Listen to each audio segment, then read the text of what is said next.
It's been more than 6 years since the iPhone 7 Plus was released, and even after so many years, a lot of people still use this device. The iPhone 7 Plus has been one of my favorite releases ever, and I used it a lot during this time.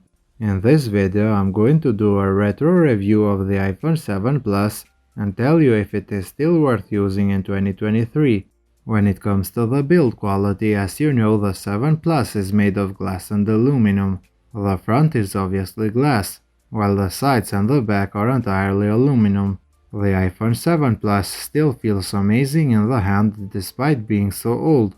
As you can see, my unit has a lot of scratches, but considering its age and how much I have been using it, I think it is still in a good condition.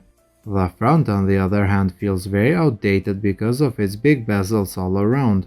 The 7 Plus is the first iPhone to be IP67 water and dust resistant, but if you did change the battery or the screen, then your unit has lost this feature. The iPhone 7 Plus has a 5.5-inch LCD display with a Full HD resolution. This panel doesn't get that bright outside, and it lacks the contrast of AMOLED displays. It is a big and wide device despite not being even 6 inches. Personally, I don't really enjoy anything on this display, since it doesn't have good colors and it has big bezels. It does, however, have a nice feature, which is the 3D touch. The last major update for the 7 Plus was iOS 15. With this version, the 7 Plus still works fine. The UI is very fluid, and while doing simple tasks it doesn't lag. It misses, however, the new features of iOS 16. And if you like the new lock screen customizations, then the 7 Plus isn't for you. This device is powered by the Apple A10 Fusion chip, and despite being so old, it is actually still good. You can play games and do many other tasks, and this chip can hold them all. Sure, it isn't the fastest and it takes more seconds to load the games, but I think for its age it still does the job just fine. The base storage is 32GB, which isn't enough in 2023, but for just a bit more money you can grab a 128GB model. The 7 Plus has 3GB of RAM, and honestly it is still very good on keeping many apps open in the background. Another area where the 7 Plus feels its age is with the camera. On the back it has dual cameras at 12 megapixels, while the front camera is 7 megapixels. The rear cameras are actually not that bad, and during daylight they can take great images even though the dynamic range is pretty much non-existent. It is low light where these cameras become unusable, since they have small sensors and they don't support night mode at all. The front camera is terrible in daylight and in low light. When taking selfies, my face doesn't have any details at all. The iPhone 7 Plus can record videos up to 4K at 30 frames per second, and I would say it has good stabilization, but videos aren't really that sharp.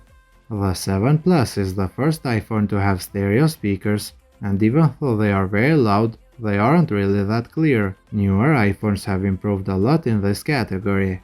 This device is also the first that came without a headphone jack, which caused a lot of backlash, but eventually everyone followed this trend. When it comes to the battery life, I would say the iPhone 7 Plus is still acceptable. It doesn't really have an all-day battery life, but it lasts for the most part of the day. If your battery health is under 90%, then you won't be settled. I changed the battery of my device and it lasts more than before, but since I am a heavy user I have always to charge it every evening.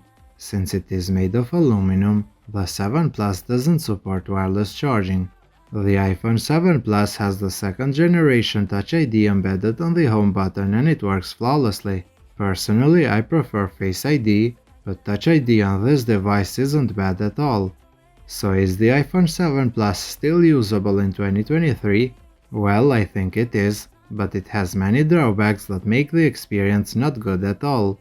The display and the low light capabilities of the cameras are the reasons why I don't recommend this device anymore.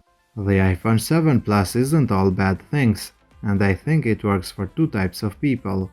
First, for old people who only use it for callings, and second, for children who play games but don't understand the quality of the display. Even then, if the battery health is under 90%, they won't be settled.